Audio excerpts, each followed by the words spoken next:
Good afternoon बच्चों। कल असें पढ़िया हा बेदराही हुंदा परिचय। चौथा लैसन है साढ़ा एह् ते मैं तुसें आखेआ हा कि मेरे पढ़ाने दा बाद तुसें 3-4 बारी रिपीट करियै एह् वीडियो ते मेरी वॉइस जेह्ड़ी है ओह् सुननी है। परिचय सुनना बार बार ते कन्नै गै पढ़ना है। जिसलै बार बार सुनगे ते पढ़गे ते तुसें अपने आप याद होई जाना। ते मिगी पूरी उम्मीद है जे तुसें अपनियें फेयर कापियें पर भी इसी उतारी लैते दा होग, पर अजें तक्कर मैसेज कुसै ने नहीं दित्ता, मिगी हल्ले धोड़ी चैक कुसै ने नहीं करवाया। इस करियै जल्दी कोला जल्दी कापी कंप्लीट करियै ते मिगी चैक करवाओ। अज्ज अस अपना 5वां लैसन पढ़गे। बेदराही हुंदी गै लिखी दी क्हानी रसभंग। रसभंग दा मतलब होंदा रस होंदा मज़ा, स्वाद, टेस्ट। भंग मतलब खत्म होई जाना, जिसी आखदे न रंगा च भंग पौना। रस भंग मतलब मज़ा आवा दा होवै ते ओह्दे च उसी ओह् भंग होई जाना, खत्म होई जाना, मज़ा खत्म होई जाना। रस भंग मतलब रंगा च भंग पौना जां मज़ा खत्म होई जाना। बेदराही होरें क्हानी जेह्ड़ी ऐ एह् इक घोड़े पर क्हानी लिखी दी ऐ। घोड़े दा नाम मोती ऐ ते एह् क्हानी जेह्ड़ी किस चाल्ली कन्नै चलदी ऐ, एह् पूरे तुसें उस्सै चाल्ली कन्नै जि'यां मैं तुसेंगी हमेशा सनानी आं। जिसलै भी क्हानी सुननी ते तुसें ध्यान लाना कि तुस ओह् क्हानी सुना दे निं आओ, दिक्खा दे बी आओ। अपना ध्यान उस्सै जगह पर लेई जाना जित्थै एह् क्हानी चला दी ऐ। पूरी चाल्ली कन्नै इ'यां सोचो कि एह् क्हानी तुस सिर्फ सुना दे गै निं आओ, दिक्खा दे बी आओ। ठीक है। नां मोती, रंग काला, अक्षय काला मोती, उम्र 4 साल, पर कद काठी बजा कता चाल ढाल दिक्खियै इन्नी निक्की उमरी दा एहसास गै नेईं होंदा।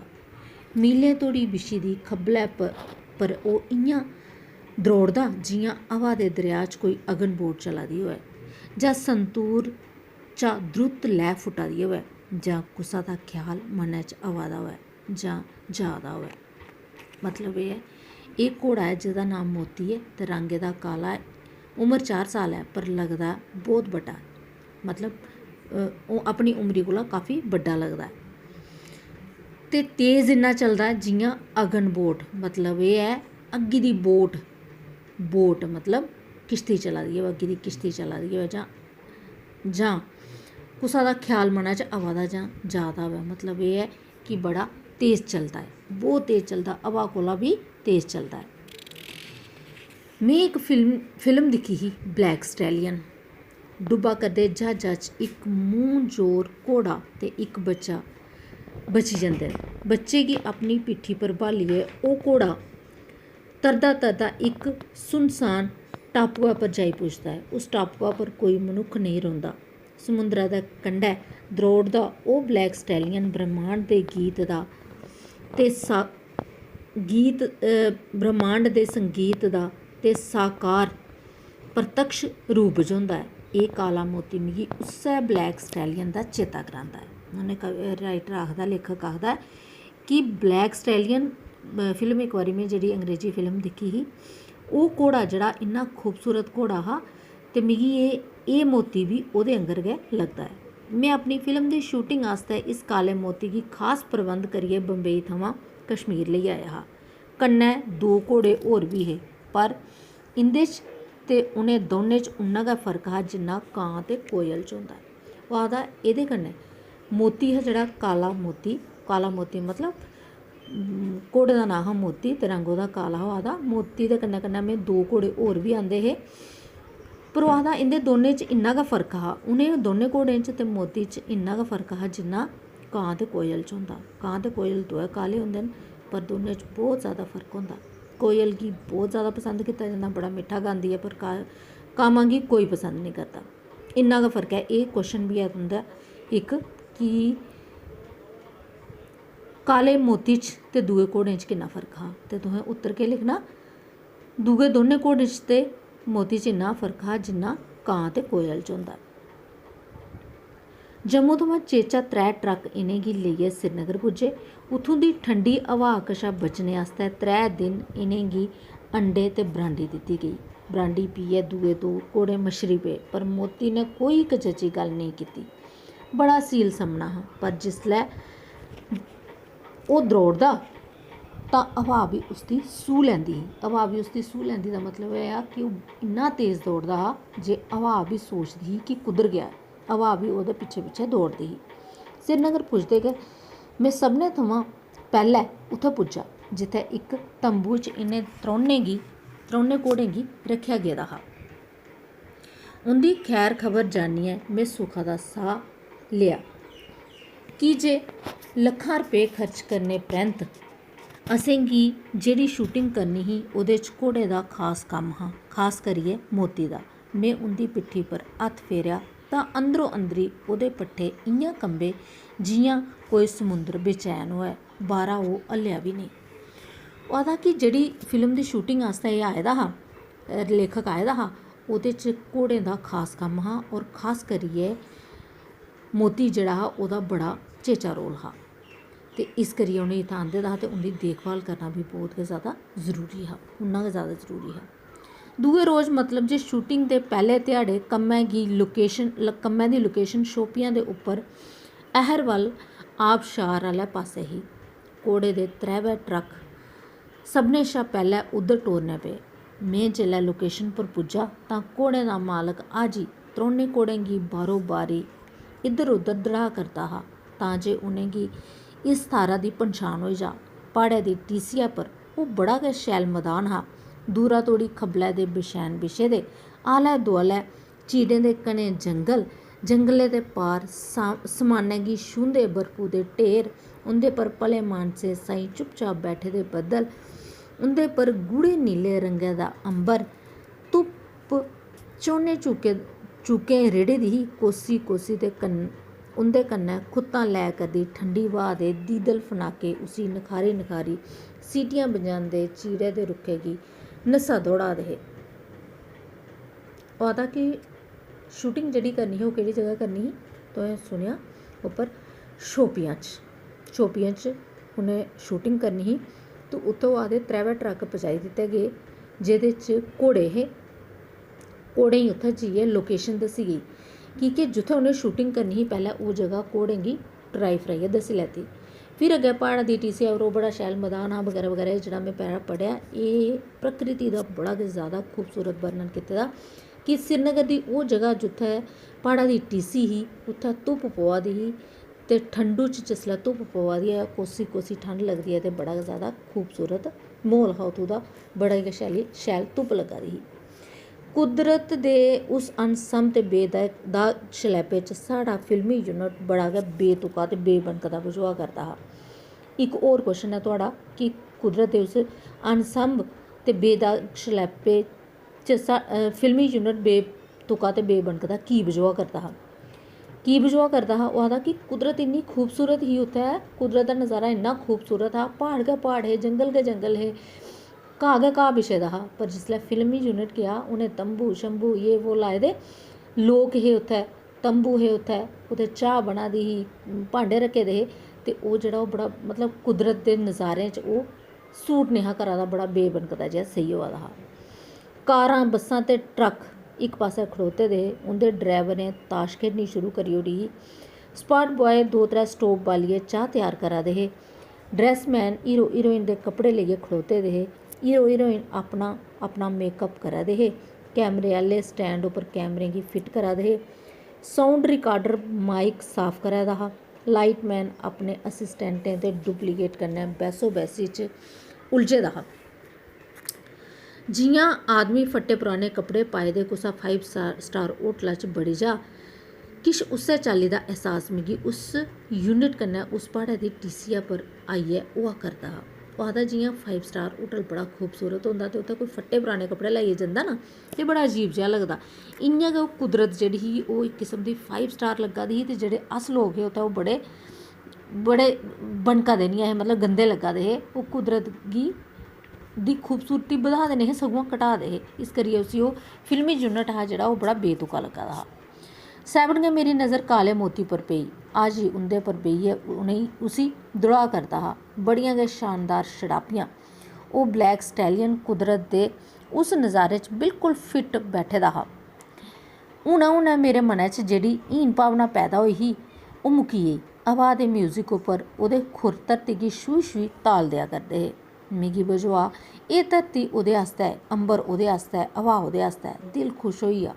प्रकृति दी उस सरगम च साढ़ा भी इक सुर मिली गेआ। कोई नमां रंग, कोई नमां मिश्र राग उपजा करदा हा। ओह् आखदा जेह्ड़ी मेरे च हीन भावना होई उस खूबसूरत कुदरत गी दिक्खियै कि साढ़ा फिल्मी यूनिट किन्ना बेतुका जेहा लब्भा दा ऐ, पर जिसलै मेरी नज़र ब्लैक स्टैलियन पर घोड़े पर पेई तो आखदा कि मेरा मन खुश होई गेआ कि वाह, कोई ते है जेह्ड़ा इस कुदरत कन्नै बिल्कुल मेल खा दा ते इन्ना शैल लग्गा दा। शूटिंग शुरू होई। त्रौनें घोड़ें दी कन्नो कन्नी रेस ही। इक उप्पर हीरो, इक उप्पर हीरोइन ते इक उप्पर विलन ने बौह्ना हा। पैह्लें डुप्लीकेटें गी घोड़े पर ब्हालियै लांग शाट लैने हे। हीरोइन दा डुप्लीकेट भी इक मर्द हा जिन्न बड्डे बड्डे बालें आह्ली बिग पाई दी ही ते हीरोइन जनेह् गै कपड़े लाए दे हे। काला रंग हा, इस करी मूंह पर काफी पौडर थोपे दा हा। अजीब जनेही नुहार लब्भा दी ही, पर लांग शाट च किश पता नेहा लग्गा करदा ओह् मोती उप्पर बैठे दा हा। शूटिंग जिसलै शुरू होई ते हीरो ते विलन ने इक घोड़े पर हीरोइन ने बौह्ना हा ते इक पर विलन ने बौह्ना हा। पर ओह् आखदा कि एह् की के लांग शाट हा, घोड़े गी दौड़ाना हा, लंबा शाट हा, इस करियै डुप्लीकेट दा कम्म लैता गेआ। डुप्लीकेट गी घोड़े पर ब्हालेआ गेआ। ओह् इक बंदा हा, उसी बिग लाई गेई लम्मे बालें आह्ली ते हीरोइन आंगर गै कपड़े लोआए ताकि पता निं लग्गे कि जे एह् हीरोइन ऐ जां कोई होर ऐ। डुप्लीकेट लोग बड़े उस्ताद होंदे न, जानवरें कन्नै बनाइयै रखदे न। उं'दे शाट लैने च मता चिर निं लगदा। मौसम भी साथ देआ करदा हा, चुस्ती फुर्ती दा बी घाटा नेईं हा। जित्थै जित्थै डुप्लीकेटें दे शाट लैते दे हे, हून ठीक उत्थै उत्थै असली आर्टिस्टें दे क्लोज शाट लैने जरूरी हे। में सोचेआ पैह्लें मुश्कल शाट लेई लैन्ने आं। मोती गी अग्गें आंदा ते हीरोइन गी ओह्दे उप्पर बौह्ने आस्तै आखेआ। ओह् जक्को तक्के च पेई गेई। किश नखरे बी हे, किश सच्चा त्राह् बी हा। गल्लें गल्लें ओह्दा हौसला बधाने दी कोशिश कीती गेई। मोती बीबा राना बनियै सामनै खड़ोते दा हा। हीरोइन ने डरदे डरदे ओह्दे पर हत्थ रक्खेआ तां ओह् कुसकेआ बी नेईं, मन्नो जे उसी अपनी ड्यूटी दा एहसास होऐ। खीर हाजी ने हीरोइन गी दम दलासा देइयै अपने हत्था पर ओह्दा पैर टकाइयै उसी काठी पर ब्हालियै ओड़ेआ। मता चिर हाजी ने मोती दी लगाम फड़ी रक्खी, फ्ही बल्लें बल्लें ताईं तुआईं टुरांदा रेहा। मेरा इशारा करने उप्पर उन्न डोल गै लगाम छोड़ी ओड़ी। हीरोइन आप मुहारे उप्पर बैठे बैठे दे इद्धर उद्धर उसी टुरान लगी। खीर हून उसी मजा औन लगा। लगाम ओह्दे हत्था च ही ते तनोइयै बैठी दी ही। अचानक उसी पता निं केह् ख्याल आया। उन्न मोती दी लगाम जरा ढिल्ली छोड़ी ते बल्लें उसगी अड्डी मारी। इक क्वेश्चन होर बी आंदा ऐ कि मोती की दौड़न लगी पेआ हा। पैह्लें ते हीरोइन मोती पर बवा दी निं ही आई, मोती बी बल्लें बल्लें टुरा दा हा, पर फिर बाद च मोती जेह्ड़ा ओह् की तेज दौड़न लगा हा। हून तुसें पढ़ेआ कि हीरोइन जेह्ड़ी ही पैह्लें ते बवा दी निं ही, उसी डर लग्गा हा। जेल्लै थोह्ड़ा ब्हालियै अग्गें पिच्छें उसी टराया ते हून ओह् कल्ली बैठी दी, उन्नै लगाम थोह्ड़ी ढिल्ली छोड़ी ते अड्डी मारी, घोड़े गी अड्डी मारी। ते जिसलै घोड़े गी अड्डी मारो केह् होंदा, घोड़ा दौड़न लगी पौंदा। अग्गें में सोचा दा हा जे हून शाट लेई लैना चाहिदा। कैमरामैन गी सद्दियै में उसी शाट समझान गै लगा जे किश रौला कन्नै पेआ। दिक्खेआ जे मोती हीरोइन गी तेजी कन्नै मदानै दे दूए सिरे अ'ल्ल लेई जा'रदा ऐ। सारें दे सुआस सुक्की गेदे हे, अंदरा दा साह् अंदर ते बाह्रा दा बाह्र। हीरोइन दियां अरड़ां उच्चियां उच्चियां होंदियां जा करदियां हियां। अरड़ां मतलब अवाजां, रोआ करदी ही, करला करदी ही। जि'यां जि'यां ओह् नज़रें दा दूर होंदी जा करदी ही, मेरा दिल डुबदा जा करदा हा। में फाइट मास्टर ते हाजी अ'ल्ल दिक्खेआ, ओह् बी मूंह बाकियै खड़ोते दे हे। यूनिट दे सारे लोग बुत्त बने दे हे। बुत्त की बने दे हे की के सारे लोग र्हान होई गेदे हे कि मोती ते हीरोइन गी लेइयै नस्सी बी गेआ। हल्ली शाट ते लैना हा, शाट लैने कोला पैह्लें गै मोती जेह्ड़ा ओह् हीरोइन गी लेइयै नस्सी गेदा हा, मतलब दौड़ी पेदा हा। ओह् की दौड़ी पेआ हा मोती उसी हीरोइन गी लेइयै, की के उन्नै उसगी अड्डी मारी ही। मदानै दे दूए पास्सै डूंगी खाई ही। मोती उस्सै पास्सै दौड़दा हून इक टिमकड़े दे बराबर होई गेआ। कि'यां होई गेआ टिमकड़े दे बराबर? की के जिसलै कोई बड़ी दूर चली जंदा ते ओह् इक डाट जेहा डाट होंदा टिमकड़ा, ते ओह् टिमकड़े आंगर लब्भा दा, डाट गै लब्भा दा, मतलब बड़ी दूर चली गेदा। हीरोइन दियां चीकां भी हून साढ़े तगर नहीं पुज्जा करदियां। अचानक सारें दिक्खेआ जे ओह् काला टिमकड़ा मदानै दे दुए सिरे पर सज्जी पेठा चक्कर लाइयै परतून गै लगा ऐ। मन्नो जे साह् फिरेआ, जानै च जान आई। में अग्गें बधियै हाजी कोल जाई खड़ोता। हाजी तू घोड़ा लेइयै जा। में उसी बल्लें नेईं आखेआ। ओह् उद्धर गै दिखदे दिखदे बोलेआ, तुस घबराओ नेईं, ओह् ठीक ठाक गै इत्थै पुज्जी जाग। हाजी कु'न हा? जेह्ड़ा घोड़ें दी दिक्ख रिक्ख करदा हा, घोड़ें दा रखवाला हा। ते उन्नै हाजी ने आखेआ, तुस फिकर निं करो, एह् ठीक ठाक बापस परतोई जाग, चिंता करने दी लोड़ नेईं ऐ। मोती उस्सै तेजी कन्नै दरौड़दा आवा दा हा। सब्भै उस्सै चाल्ली टाऊ होए दे दिक्खा दे हे। जि'यां जि'यां ओह् कोल आई जा करदा हा, नाड़ियें च लहूआ दी गर्दश परतियै मसूस होन लगी। मोती साढ़े कोल आइयै अपने आप खड़ोई गेआ। हीरोइन बेहोश होई गेदी ही, पर बेहोशी च बी उन्न घोड़े दे बाल मजबूती कन्नै पकड़ी रक्खे दे हे। उसी ख'ल्ल तोआरियै होशा च आंदा गेआ। परतियै ओह् कुसै घोड़े पर नेईं बैठी। उसी एहसास नेईं हा जे मोती करी उसदी जान बची दी ऐ। जे कोई होर घोड़ा होंदा तां पता नहीं केह् नर्थ होई जाना। हून इक क्वेश्चन होर इत्थै आई गेआ।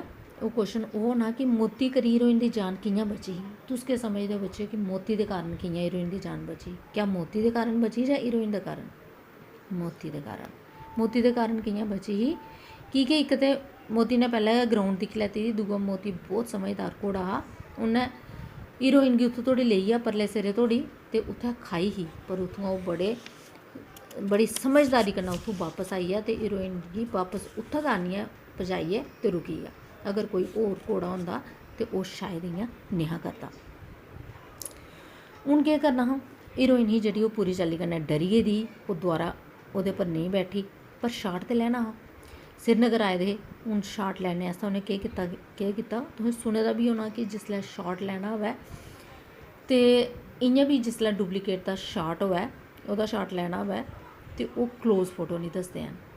जिसलै हीरोइन गी क्लोज दसदे न ते घोड़ा निं दसदे, जिसलै घोड़ा दसदे न ते ओह्दा हीरोइन गी निं दसदे, की के हीरोइन दी जगह डुप्लीकेट होंदा। हीरोइन गी बस्सा दी छत्ता उप्पर ब्हालियै बस चलाई दित्ती ते ओह्दे क्लोज शाट लैते गे। हीरो ते विलन गी घोड़े पर गै ब्हालेआ गेआ। उं'दे शाटें च घोड़ें दे मूंह् बी लब्भा करदे हे। हून की के हीरोइन ते घोड़े पर बैठी दी निं, ओह् ते बस्सा दे उप्पर ही बैठी, इस करियै ओह्दा घोड़ा नेहा दस्सेआ जा करदा, ओह्दा खाली क्लोज शाट गै लैता जा करदा हा।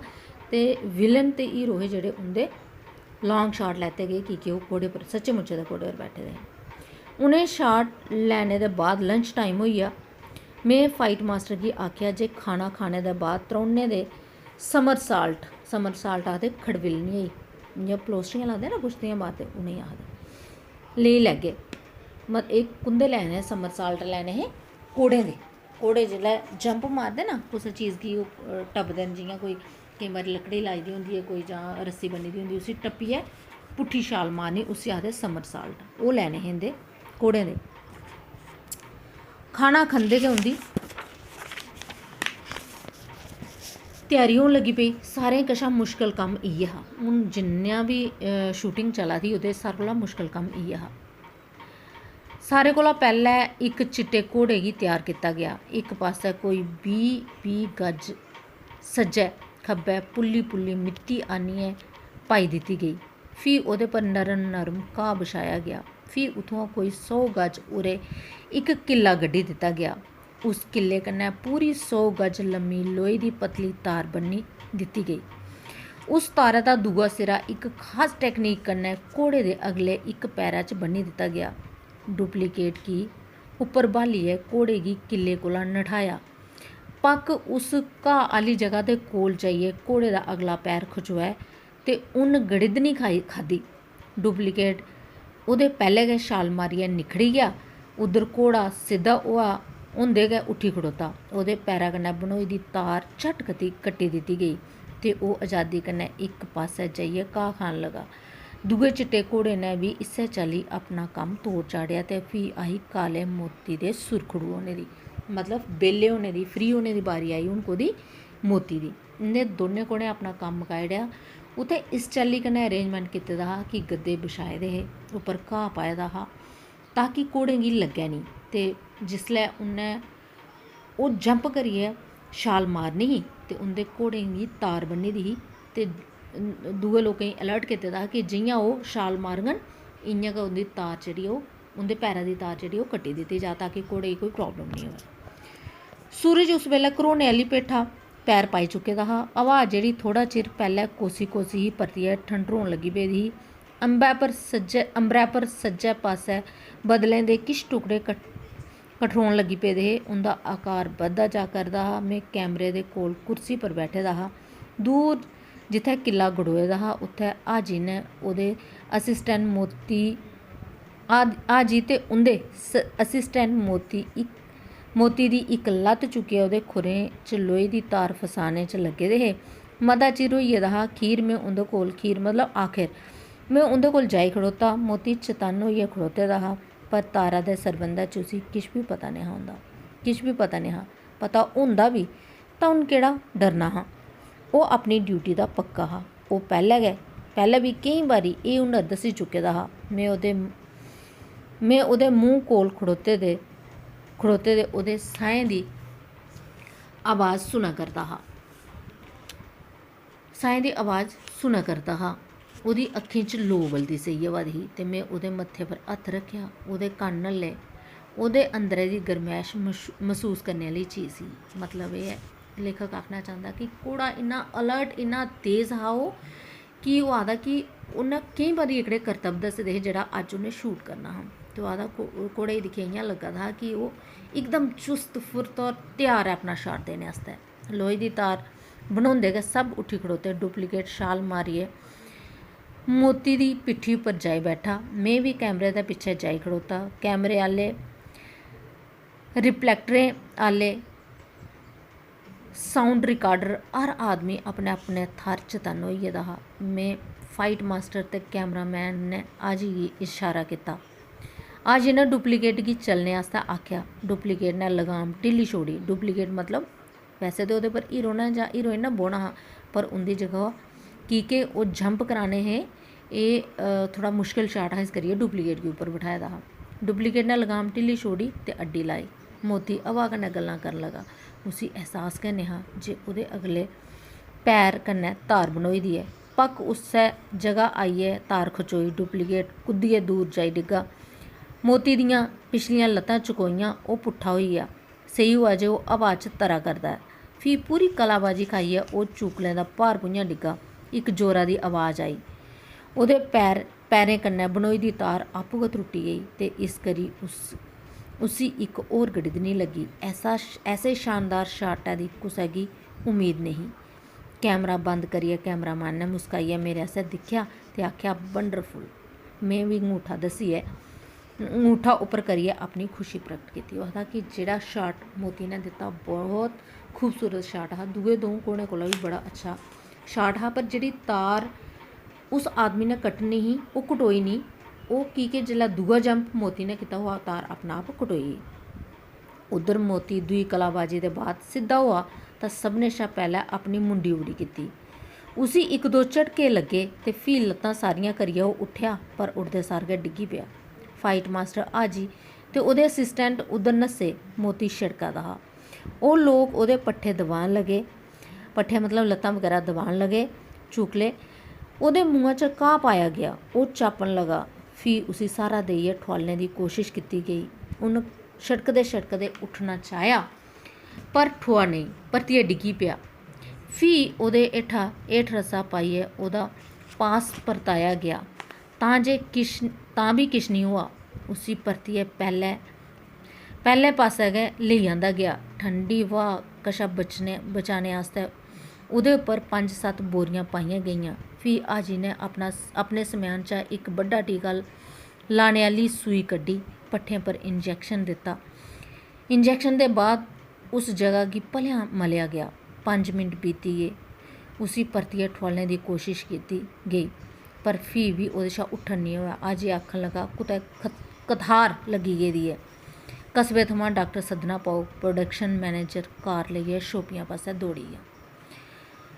हून एह् मोतिये जेह्ड़ा जिसलै इन्नै जंप मारेआ खड़बिलनी मारी तां इसी कुतै ऐसी वैसी जगह लगी गई जित्थों हूँ इसी उट्ठन नहीं हा दा, मतलब ये चूकलें हिप गी लगी गेदी ही कुसै ऐसी जगह कि जित्थों हूँ ये जित्थै लगने करी ये कोला हूँ ये अपने होश च नहीं रेह्दा हा, मती लगी गेदी, इंजैक्शन भी लाया गया पर हूँ ये कोला उट्ठन नहीं हा दा।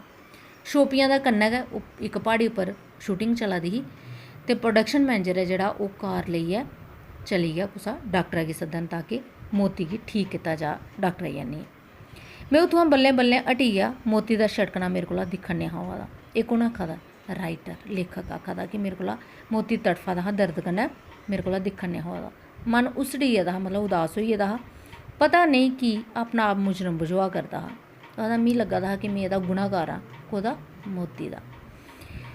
में मनो मन प्रार्थना कर लगा जे ओह् तौले ठीक होई जा। मिगी महसूस होआ हा मेरे शा कोई रस भंग होई गेआ। रस भंग मतलब मेरे कोला कोई गलती होई है, मेरे हत्था कोई बड़ी कीमती चीज़ डिग्गियै त्रुट्टी गेई है। जो भी होआ मेरे करी होआ, पर ओह्दा अगोचर मेरे हत्थ नहीं, अरोचार मेरे हत्थ नहीं, मतलब ओह्दा लाज मेरे हत्थ नहीं है। थोड़ा चिर इधर उधर फिरी टुरियै में फ्ही उत्थै आई खड़ोता जित्थै मोती मेरे जुर्म ते मेरे पच्छोताऽ कशा अनजान जिंदगी दी मौत ते सरहद उप्पर लड़ाई लड़ा करदा हा। आ जी ते ओह्दे असिस्टेंट ओह्दी मुंडी लत्तां ढिड्ड मला दे हे, लत्तें गी बल्लें बल्लें मोड़दे ते सिद्धे करदे जा दे हे तां जे ओह् आकड़ी निं जान। बोरियें दे इलावा ओह्दे उप्पर इक गद्दा बी सुट्टे दा हा। ओह्दे कन्न बिल्कुल नेईं हिल्ला दे, मुहैं च पेदा घाऽ बल्लें बल्लें चापने दी कोशिश करा दा हा, पर ओह् चापा दा नेईं हा। में ओह्दी अक्खीं अ'ल्ल दिक्खेआ, मिगी ओह्दी लोऽ इसलै दी सेही होई। में भारे मना कन्नै अपनी नज़र उत्थुआं हटाई लैती। दिक्खो जिसलै शाट लैने कोला पैह्लें लेखक ने उसी दिक्खेआ ते उत्थै उन्नै केह् आखेआ हा कि ओह्दे अक्खी च लोऽ बला दी सेही होआ दी ही, ओह्दे च बड़ी हिम्मत ही। ते हून जिसलै लेखक दिखदा ओह् आखदा मिगी लग्गेआ कि ओह्दी लोऽ इसला दी है, मतलब हून ओह् हिम्मत सारी मोती हारी चुके दा हा, ओह् दर्द अग्गै बेहाल होई गेदा हा।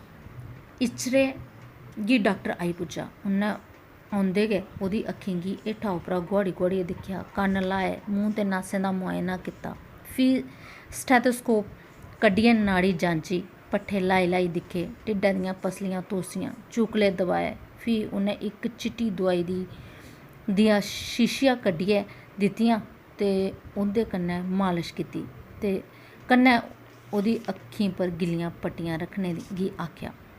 मन होर बी दुआस होई गेआ, कोई होर शूटिंग करने दा रूह गै निं कीता। मोती उप्पर परतियै गद्दा ते बोरियां पाई दित्तियां गेइयां। तदूं धोड़ी ठंडी ब्हा किश होर बी ठंडरोन लगी पेदी ही, चुब्भा करदी ही। मते लोक गड्डियें अंदर बड़ी गेदे हे, में बी कारा अंदर जाइयै बेही गेआ। कुसै चाह् आह्नियै दित्ती, पैह्लें ते में पीने दा मन गै नेईं कीता, फ्ही बल्लें बल्लें पी लैती। अद्धे घैंटे बाद डॉक्टर गी उस्सै पास्सै जंदे दिक्खियै में बी कारा दे बाह्र निकली गेआ। मोती हून बी नसता होई गेदा, नसता मतलब बेहोश होई गेदा हा, हून होर बी नसता होई गेदा हा। ओह्दी जीभ थोह्ड़ी थोह्ड़ी लमका दी ही, मुहां पर घाऽ दे किश अनचापे तीले चमके दे हे। डॉक्टरै ओह्दी लत्तें गी चुक्केआ, ओह् इ'यां चकोइयां जि'यां रबड़ै दियां बनी दियां होन। ओह्दे चूकलें पर बड्डियां बड्डियां सूइयां ताड़ियै दिक्खेआ, ओह्दे च कोई हरकत नहीं ही। तां डॉक्टरै ने ऐलान करी दित्ता, एह् ठीक नेईं होई सकदा। अंदरो अंदर इसी काफ़ी तकलीफ होआ करदी है, जिन्नी जल्दी होई सकदा इसी ख़त्म करी देना चाहिदा। जिसलै खास करियै घोड़ें गी जिसलै बड़ी तकलीफ होंदी ऐ ते आर्मी बगैरा ने बी जेह्ड़े घोड़े पाले दे होंदे न ओह् तकलीफ बर्दाश्त नहीं करी सकदे, और इंसान बी उं'दे आस्तै कुछ नहीं करी सकदा। इस करियै मोस्टली घोड़ें गी जेह्ड़ा ऐ ओह् मारी दित्ता जंदा ऐ ताकि उ'नेंगी होर तकलीफ नेईं होऐ, कि बचने दे ते कोई चांसिस गै नहीं है, ते फिर उसगी मारना गै ठीक समझेआ जंदा ऐ। सब्भै चुप हे। थुआढ़े कोल पिस्टल ते होग? डॉक्टर ने मिगी पुच्छेआ। है ते सेही, में आखेआ, पर में इसी अपने हत्थें नेईं मारी सकदा। तुस इसी जहर दा इंजैक्शन की निं दिंदे? ठीक ऐ, किन्ना चिर लग्गोग? 5 कोला 10 मिंट दे अंदर खत्म होई जाग, जेकर किश ज़्यादा मजबूत दिला आह्ला होग तां 15 मिंट लग्गी जाङन। मोती अ'ल्ल दिखदे मेरी हिम्मत नहीं पवा करदी। उस रोज़ होर शूटिंग नेईं करने आस्तै आखियै में कारा च बैठा ते होटल आह्ले पास्सै टुरी पेआ। रातीं फाइट मास्टर ने आनियै दस्सेआ जे इंजैक्शन लग्गने दे 15 मिंटें बाद मोती दे दिला दी धड़कन रुकी गेई। उसी एक गत्ता च दबाई दिता गया है। हूँ प्रोडक्शन डिपार्टमेंट के सिरा पर विपदा आई गई। रातों रात काला घोड़ा कुत्थों आंदा जा, उहदे बगैर शूटिंग नहीं की जा सकती ही। श्रीनगर के सारे टांगे आह्लें दे घर फराटी लाई, गड्डी लेइयै टंग मर्ग भी होई आए, पर काले घोड़े की सूह नहीं लगी। खीर कुसै दस्सेआ जे एक कॉन्वेंट स्कूल च बच्चें दी घुड़सवारी करने सखलाने आह्ले आस्तै काला घोड़ा है। अद्धी राती ओह्दा भी दरवाज़ा खड़काया, पर पता लगा जे ओह्दी उम्र 13 साल है ते ओह् बच्चें गी अपनी पिट्ठी पर मुट्ट मर्जी कन्नै बालदा है। सभनें पास्सेआ जेल्लै नामेदी होई गेई तां मिगी ठुआलियै मीटिंग कीती गई। फैसला हुआ जे कल बजारा जिन्नियां भी काली शू पालिश दियां डब्बियां मिली सकन ओह् खरीदी लैतियां जान ते एक चिट्टे घोड़े गी पालिश कन्नै काला करियै ओह्दे कन्नै कम्म चलाया जा। हूँ की उं'दे कोल 2 चिट्टे घोड़े ते ऐ हे, पर काला घोड़ा नहीं लब्भा था, तो हूँ उ'नें केह् कीता कि शू पालिश जेह्ड़ा होंदा काला पालिश आह्नियै जिन्नियां डब्बियां न सारियां मंगवाई लैओ ते उं'दे पर काला पालिश करो ते उं'दे कन्नै कम्म लाओ। दूए रोज़ उस्सै थाह्र शूटिंग होआ करदी ही। प्हाड़ै दे किंगरे उस्सै चाल्ली बर्फू कन्नै लदोए दे हे। अंबर उ'आं गै नीला हा, धुप्प वैसी गै चमकीली ही ते ठंडी ब्हा उ'आं गै चीड़ें दे घने जंगलें चा सीटियां बजांदी लंघा करदी ही। पालश कन्नै काला होए दा ओह् चिट्टा घोड़ा द्रौड़ा करदा हा। ओह्दे परसे कन्नै पालश घुली घुली उल्ला दी ही मतलब उतरा दी ही ते ओह्दा असली रंग चिट्टे दागें साहीं उभरा करदा हा। सारा दृश्य बड़ा बेनुहारा हा। मिगी महसूस होआ करदा हा जे कुदरत दी सरगम बेसुरी होंदी जा करदी है। एक खूबसूरत लैंडस्केप उप्पर तोपा तोपा काली शाही चवा करदी ही। ते एह् ही रसभंग क्हानी जेह्ड़ी तुसें सुनी। इक मोती जेह्ड़ा है इन्नी छोटी उम्र दा होंदा, बड़ा खूबसूरत घोड़ा होंदा, उसी शूटिंग आस्तै श्रीनगर आंदा जंदा है, पर घोड़ा जेह्ड़ा ओह् यूनिट दी गलती कन्नै कि उं'दा अरेंजमेंट ठीक नहीं होंदा, किस चाल्ली कन्नै ओह्दी अपना आप जेह्ड़ा ओह् 2 पलोस्टियां लांदा ते ओह्दी तार जेह्ड़ी ऐ ओह् अपने आप टुट्टी जंदी है। हालांकि ओह् तार जेह्ड़ी ऐ ओह् दूए इक आदमी गी ड्यूटी दित्ती दी उन्नै तार ओह् ऑन स्पॉट त्रोड़नी ही, पर ओह् नेईं त्रोड़ी सकेआ ते तार अपने आप त्रुटदी है ते मोती गी लग्गी जंदी है ते मोती दी मौत होई जंदी है, जेह्दा लेखक गी बड़ा दुख होंदा है। यही क्हानी इसी तुसें 3-4 बारी सुनना। बच्चे बार बार मैं तुसें आखा दी आं 3-4 बारी सुनो, क्वेश्चन आंसर तुसें अपने आप आई जाङन। अद्धे क्वेश्चन ते मैं तुसें कन्नै कन्नै गै दसदी जा दी ही। इसी बार बार सुनो ते कल मैं तुसें क्वेश्चन आंसर करवाङ, व्हाट्सएप भी करी डूङ ते इ'यां भी तुसें पढ़ियै सनाङ ते हून तुसें एह् फेयर कापी उप्पर उतारी लैना। ठीक है बच्चों।